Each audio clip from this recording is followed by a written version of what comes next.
Welcome to Mindful Awakening. It's really good to be here with you.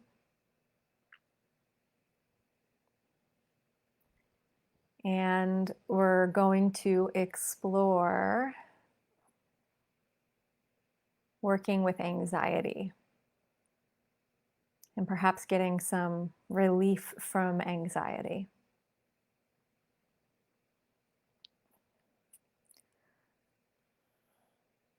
So, I have a lifelong relationship with anxiety. And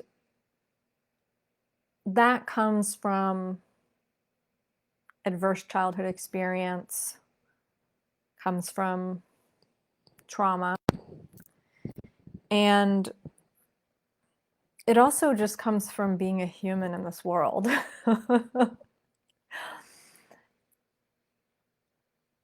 When I think about how much things have changed from the time, even from the time I was 20 to now, the last 20 years, it's kind of mind-boggling. It's gotten faster and faster, the changes. And as humans, we're trying to adjust to all of this, but we can't adjust to it as fast as it's changing.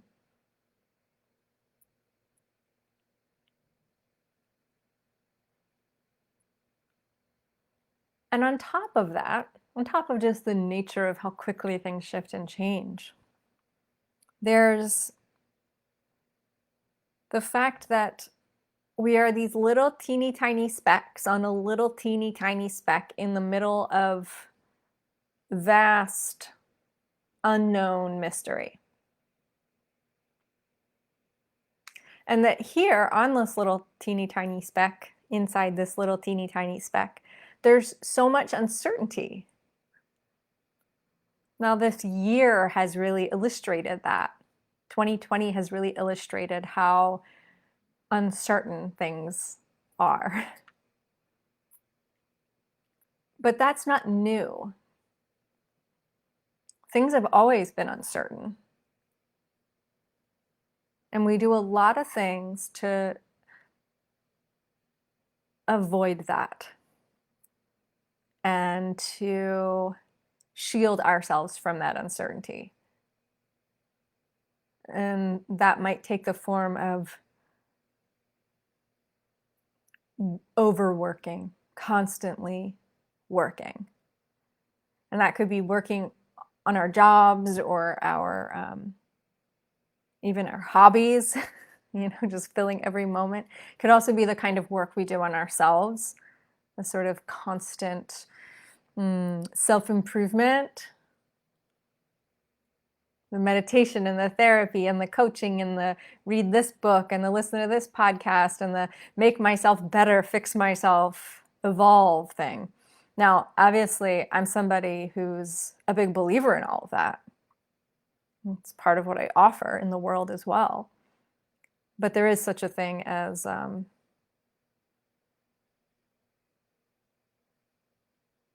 overdoing it. And I think a lot of the times we overdo it in whatever realm we are, whether that's in these realms I've been talking about, or whether that's like overdoing it with food or alcohol or sex or drugs or shopping or, whatever your thing is. We're overdoing it sometimes as a way to avoid this inherent uncertainty of being human. Just as love is our birthright, uncertainty is our birthright too.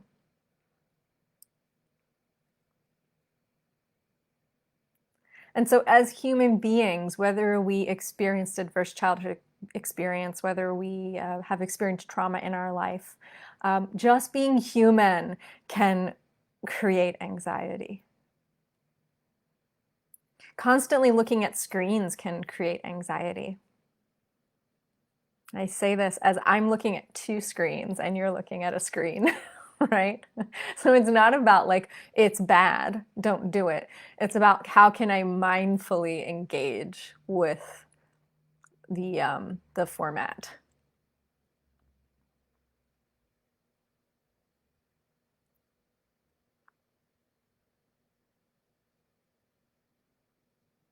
So anxiety for so many human beings, especially in this culture, is a way of life.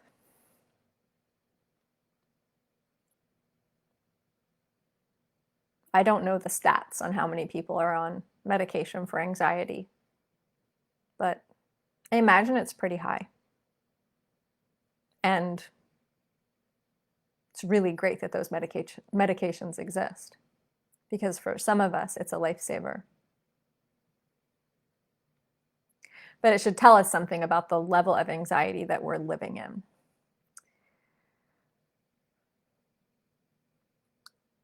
Oftentimes, we don't recognize that we're living in the level of anxiety that we are.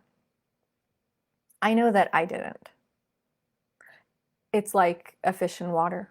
I had been anxious for so long that I didn't even know I was anxious.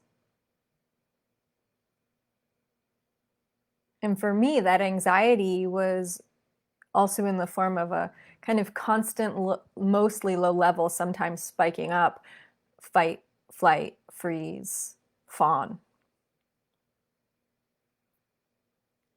So the nervous system just wired in that way. And I remember it was, it's probably about 8 years ago, actually, um, was when I really truly came to terms with the fact that I experienced anxiety on a somewhat regular basis. I think, there is this idea that, like, oh, because I teach meditation, um, because I've done all this work on myself, I don't experience anxiety or I shouldn't experience anxiety. And I also think it's what I said. I don't think I realized. My healing journey is like, you're so used to living a certain way. I was so used to living a certain way that it didn't occur to me that it could be different. It didn't occur to me that I didn't have to feel that low level anxiety all the time. And like I said, I think it was about 8 years ago, and a couples therapist said to my partner, what is your relationship with Jessica's anxiety? And I was like, oh no, oh no. I was horrified that it had been pointed out in that way. Thank God, because it needed to be, because there was a wake up for me. It was like, oh, right, this is something. This is something that I live with. And of course, without that awareness, without seeing it, we can't love it. And without loving it, we can't transform it. And so that moment helped me see it, even though, it at the time brought up some shame, like, oh, I shouldn't be experiencing anxiety because I meditate every day, because I teach other people how to meditate. But many of you have heard me talk about my early days of practice, and there was sort of a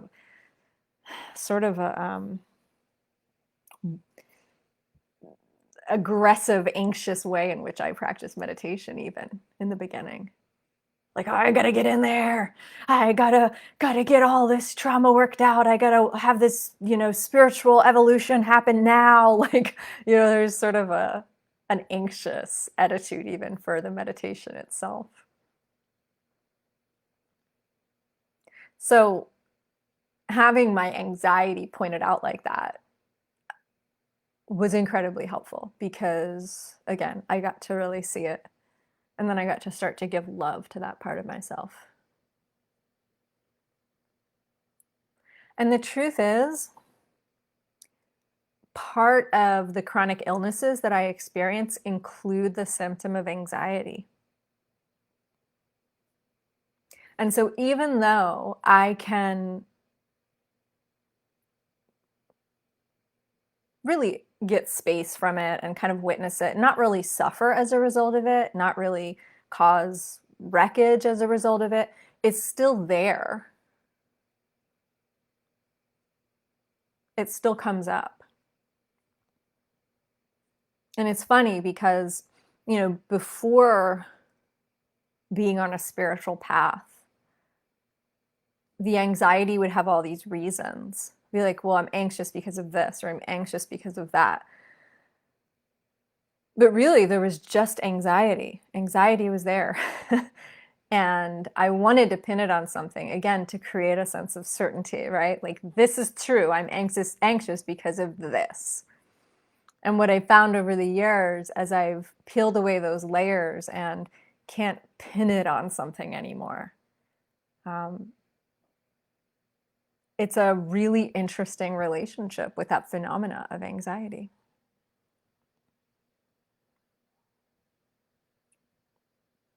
And I absolutely use meditation as a modality for working with it.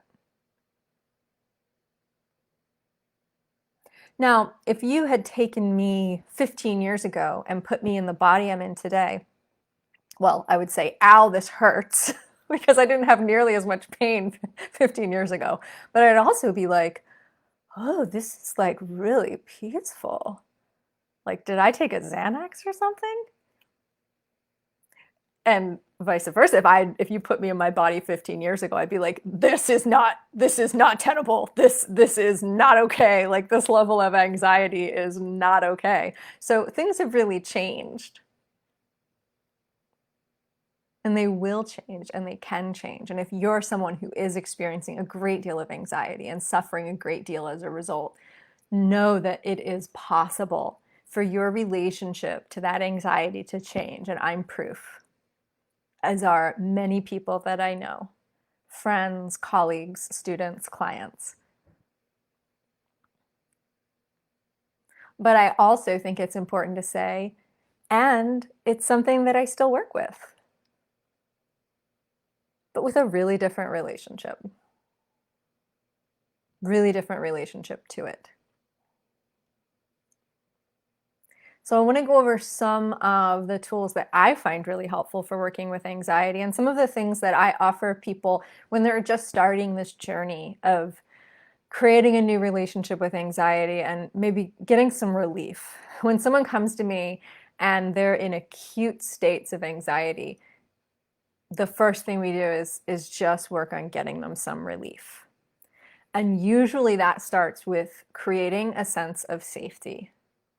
Because anxiety is a danger signal, just like pain is, just like fatigue is, just like depression is. These are all various signals of danger. And so if you find that you're in a state of anxiety quite often, one of the first things you can do for yourself, or have someone else hold space for you to do, is to create an experience of safety. And before we even go to the body and start working with resource and creating safety in the body, we're going to just create safety in our environment. So this is the first practice. And you're going to do this with your eyes open. What I want you to start by doing is just go ahead and feel your body sitting or standing, whatever sort of position you're in. And feel your feet on the ground if that's the position you're in. If not, just feel whatever part of your body is making contact with whatever you're on. And just start there, eyes open. And then I want you to go ahead and I want you to start to look around your space. And I want you to begin by just looking at the walls, one by one. I want you to notice the walls around you. And really turn your whole body and your neck, and look behind you. Really see the entire space. just notice that these walls are pretty solid. They're probably not going anywhere anytime soon. And then I want you to look at the floor, and you can even, as you look at the floor, you can press your feet into the floor or do like a little stomp or like move your toes around on the floor. Just really feel, there's the floor, it is solid. That's solid beneath me. And look up at the ceiling. It's not coming down anytime soon. And I want you to also notice how the walls are connected to the ceiling and the floor. And just seeing like, okay, yeah, this is sturdy, this is solid, this is safe. This room I'm in is safe. And just to add in a bit more of the physical, sort of biological experience of taking in your environment, just turn your head. I've heard this described like a deer checking out, like a forest. I've had a number of teachers I really love talk about this. And do it in a way that works for your body, right? Don't hurt your neck doing this. But just turning the neck and really just one more time taking in the space you're in. And just noticing, is it safe? Are there any threats in your space right now? So I don't see any threats in the space. So just noticing how that feels. If that's your experience, that there's no threats in your space, that the walls and the floor and the ceiling are solid. Just taking that in, noticing how that feels in your body. Yeah. Now I want to add something into this that I don't know if she calls herself a spiritual teacher, but I'm not sure what she calls herself, but Raina Delir, who I've had the total privilege of doing some sessions with, taught me about, she did an exercise like this with me, and then she had me choose my favorite color of the moment. So it doesn't have to be your favorite color forever, but find your favorite color in your space right now, your favorite color of right now. And so I have this beautiful flower kimono-ish robe, and there's a kind of pinkish, dusty, red, kind of earthy color on one of them. And I'm just taking in that color. I'm just letting myself enjoy the goodness of that color.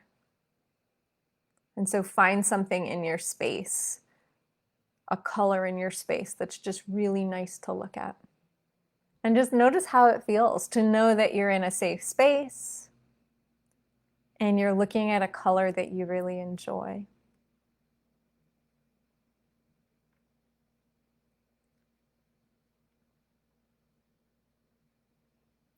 Okay. So that's a nice starting point for creating a sense of safety within your space. Now, let's go into finding resource in the body.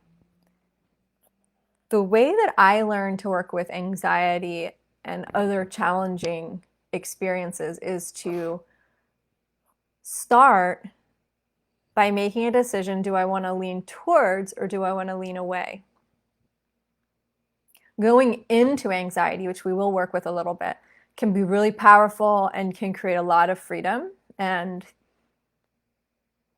is probably what I did a lot of, especially in my early practice, was just really going into the challenging material, deconstructing it, and creating a new relationship that way. But leaning away from it is equally powerful. So the resource practice is a kind of leaning away from anxiety. So whether you're experiencing anxiety right now or not, we're all going to find resource in our bodies. Resource can be something that feels good. It can be something that feels pleasurable. And that's great if that's available. I encourage you to go to that.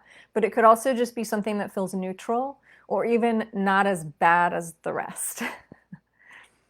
It's something other than the anxious feeling. So go ahead and close your eyes if that's comfortable, although having eyes open sometimes feels safer for the system, especially when there's anxiety present. And draw your attention into resource in your body. It may be an area of relaxation. It might be the feeling of your feet on the ground, the heaviness of your thighs and your butt on the seat. Definitely for some people, it's the breath. For others, it's very much not the breath. So you discover what resource is for you, and it might be different on different days. And then once you find something, go ahead and drop the anchor of attention there.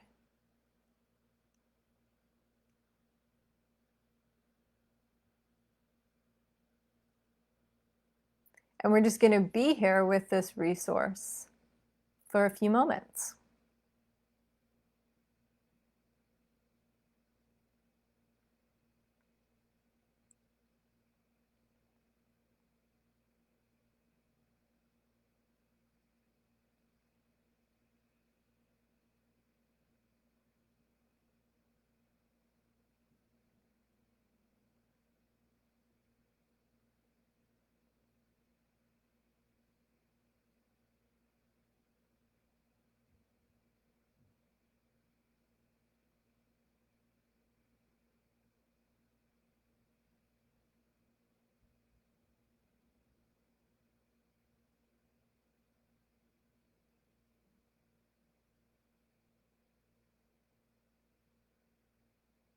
Keep coming back to your resource. So it's very natural to get pulled back into something that doesn't feel so okay. To what does feel okay. And at no time are we trying to get rid of the uncomfortable. So if there's anxiety present, we're not trying to get rid of it. What you resist persists. Instead, we're intentionally leaning away from it and going into resource.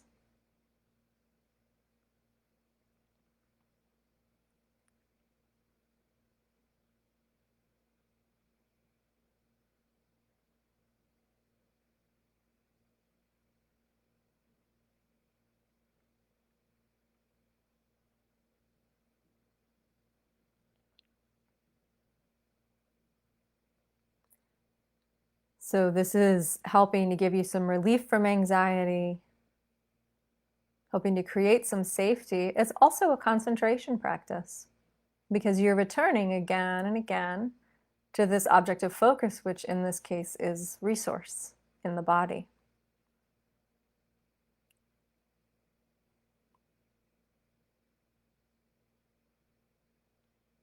Keeping in mind that the body can feel pretty bad and it's still possible to find resource in the body, just a place that doesn't feel as bad.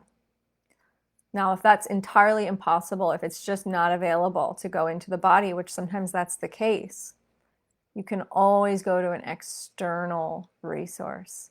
And so we'll shift to that now, unless you want to stay with the internal resource.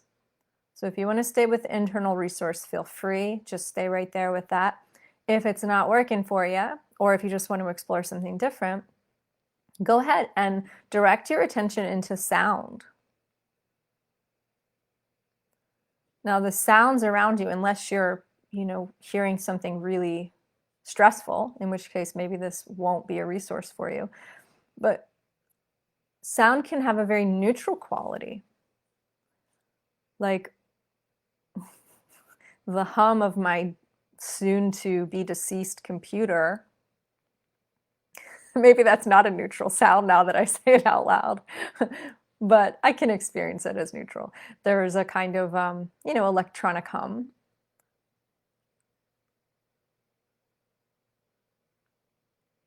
I hear a little bit of sound from the other side of my home where Chris is editing and probably listening to a podcast or something. I can hear a little bit of that sound. It's very faint. You can hear some sounds outside. And all of this is a very neutral. I find the general hum of the room to be kind of pleasant, sort of a pleasant sound. So that could also be a resource.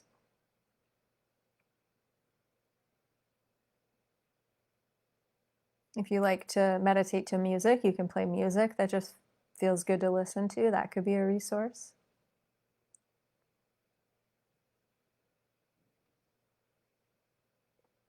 So playing around with external sound as resource.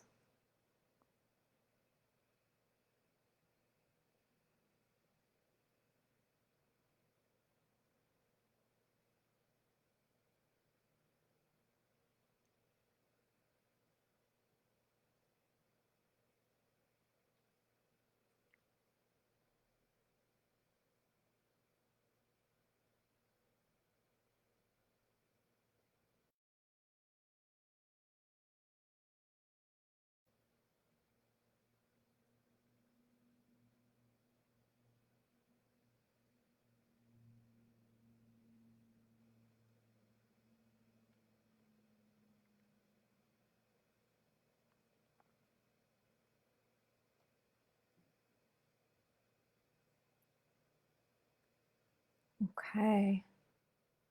And then, of course, earlier when we tuned into a favorite color, that was another kind of external resource, which you have the option of as well.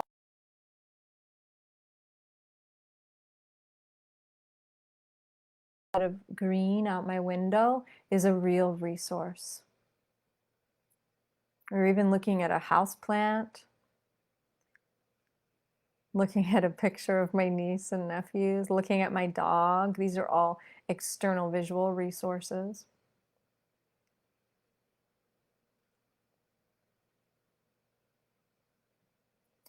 So these are all examples of leaning away from anxiety. And I've become a big fan of that way of working, really prioritizing resource, both in my own practice and with folks I work with. But it is certainly not the only way to work with anxiety. And I think with anxiety in particular, it's helpful to have multiple strategies. And so we're going to explore leaning into the anxiety. And I'm just going to guide you through something. And what I'll do in a future class is take you through a whole deconstruction process for anxiety. We won't do that today, but we will do that another time. Because there's lots of different ways to work with anxiety. So obviously in like 45 minutes, we're only gonna go into so much. So what I wanna do now is guide you into a leaning towards practice. And you can always go back to any of the resource practices, the leaning away practices that we've been doing, if that's what's feeling best for you. So again, you can practice with the eyes open or closed, whatever feels most in alignment for you in this exploration of working with anxiety.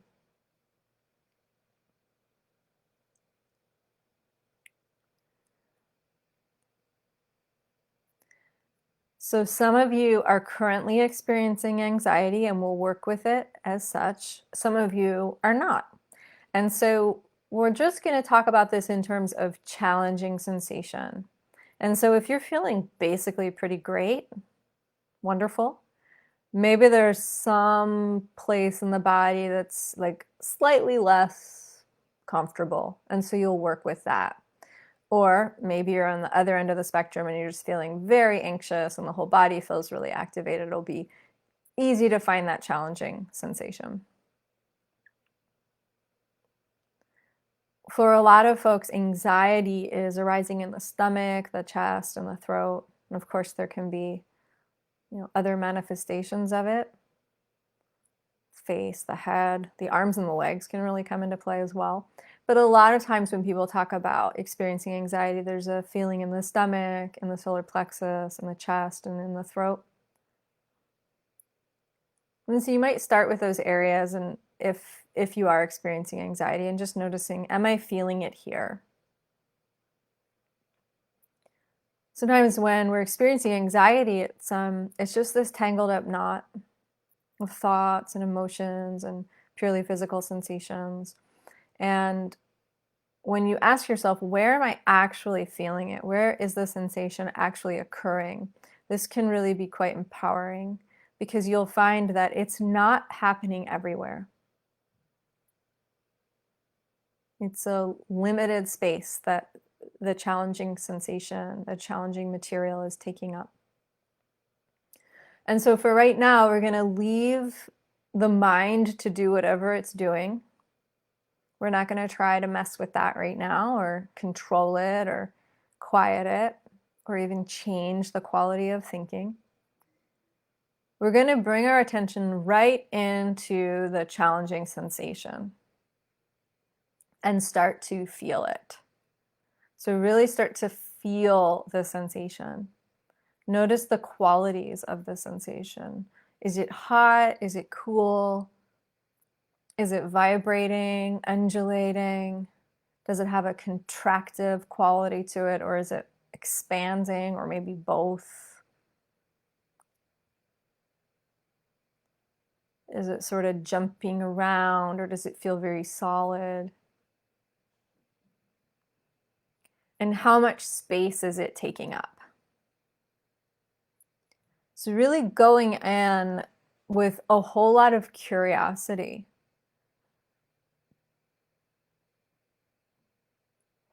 Curiosity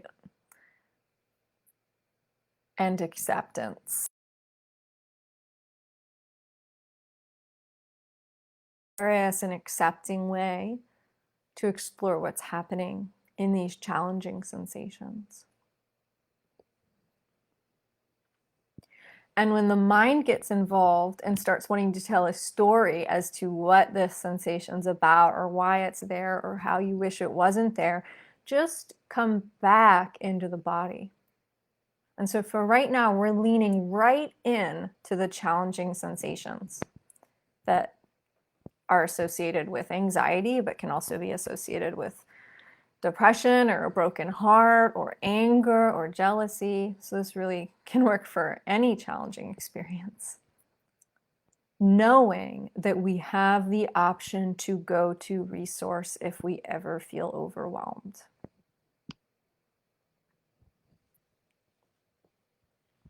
So continuing to get quite curious about the challenging sensations and really feeling them. Letting go of images or words in the mind associated with the sensation and really feeling the sensation. And as an expression of acceptance, I invite you to soften around the sensation. Letting go of bracing or physical resistance.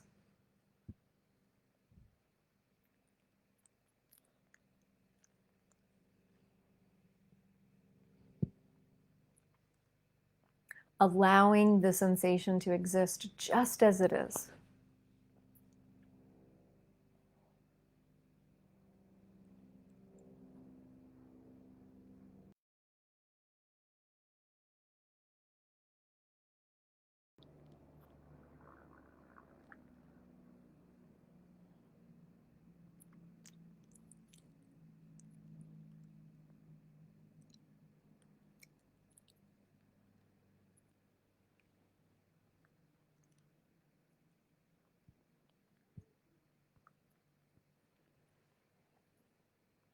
Noticing that potentially the sensation is moving and changing.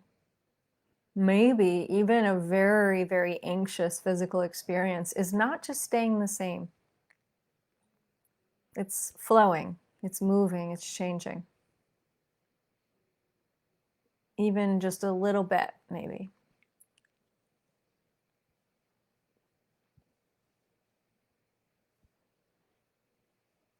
The words "this too shall pass" really make sense when we sit and we observe our emotions and our anxieties and various challenging experiences in the body. It passes. Even the challenging experiences that last a really long time, eventually they pass. And even during the periods that seem like they're lasting forever, there are variations. It's not just one constant experience. So notice that right now with the challenging sensation that you're focused on. Notice how it doesn't stay the same. Sometimes it gets worse, and sometimes it decreases. We have relief.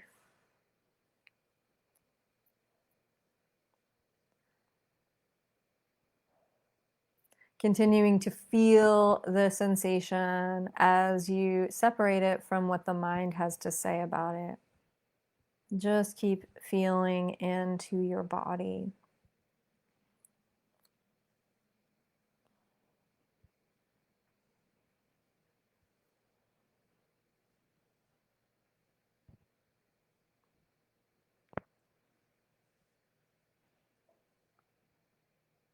And then I want to offer a visualization here to end the practice for today. So bringing your attention again to this challenging sensation. And we're going to use the mind for a moment. I want you to give this sensation a color.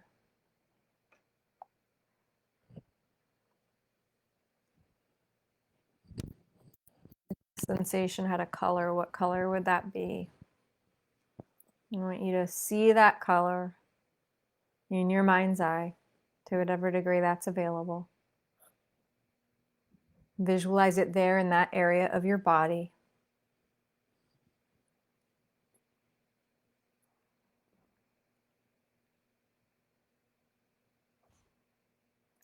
And now I want you to imagine that color slowly being diluted.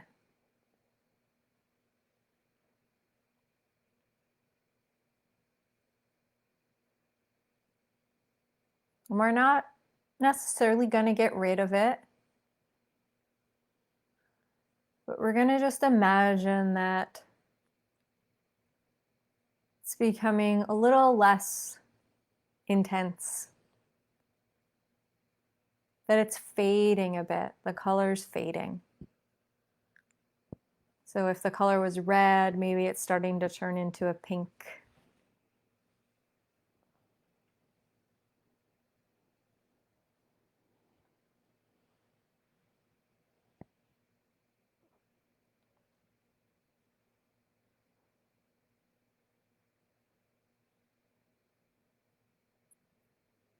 Imagining that color getting lighter and lighter.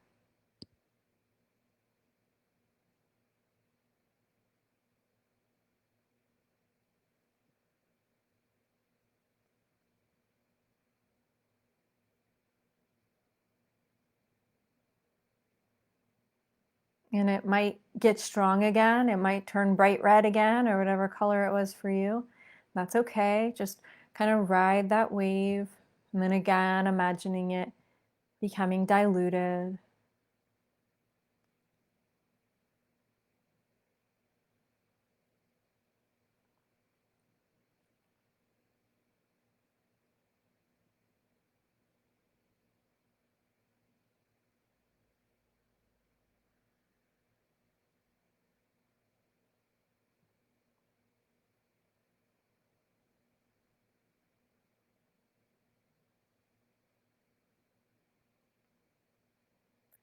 And the last thing I want to offer for today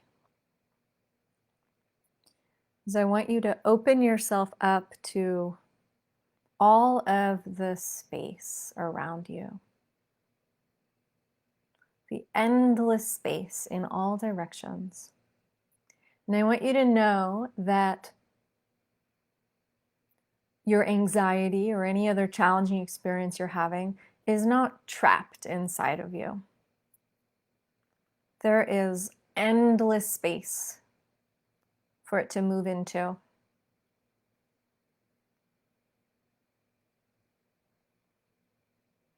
And I just want you to imagine that for a moment. So, whatever the challenging sensation is, or maybe you really keep coming back to a challenging thought, just imagining that thought or that sensation being released into all of this endless space in all directions. No longer fixed and solid within you, because you are not fixed and solid. So, in setting this challenging thought or sensation free, set yourself free as well. You have all the space of infinity to exist.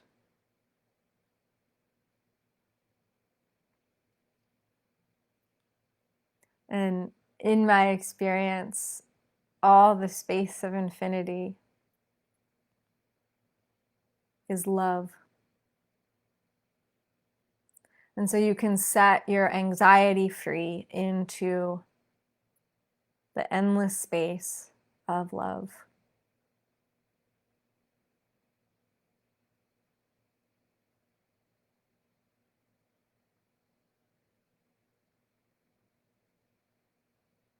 Recognizing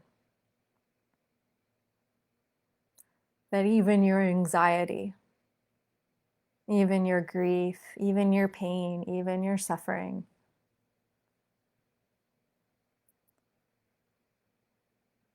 is part of this giant, mysterious flow of love.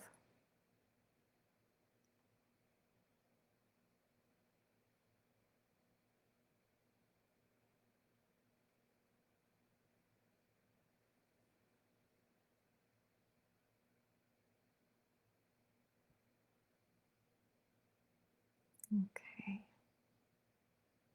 And when you're ready, you can go ahead and start to blink your eyes open.